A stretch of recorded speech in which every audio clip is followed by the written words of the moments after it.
Hello guys, మొన్న జరిగిన వినాయక చవితికి స్పెషల్గా లైటింగ్ వేయటం జరిగింది. లైటింగ్ కానీ డెకరేషన్ పైన ఇవన్నీ న్యూ మోడల్. ఇప్పుడు వచ్చేసరికి ఇది ట్రెండు. ఇది శ్రీపురం దగ్గరలో ఉన్న నుదురుబాడులో జరిగింది. ఇది చూస్తున్నట్లయితే ఇప్పుడు మీరు మొత్తం ఆరెంజ్ కలర్తో రుబ్బెన్స్, పైన బాల్స్, సైడ్ వచ్చేసరికి ఎల్ఈడి తోరణం కట్టడం జరిగింది. ఇదే మన వినాయకుడి విగ్రహం.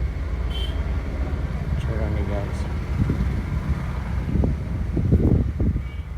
కొంచెం దగ్గరికి వెళ్ళి ఇంకా చూపిస్తాను.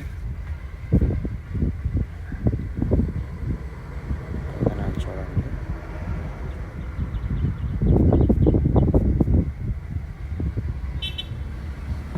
వినాయకుడిది బ్యాక్ డ్రాప్ వచ్చేసరికి రెడ్ వైట్, పైన వచ్చేసరికి సీలింగ్, రూమ్ సీలింగ్ వేయడం జరిగింది. Thank you friends, bye.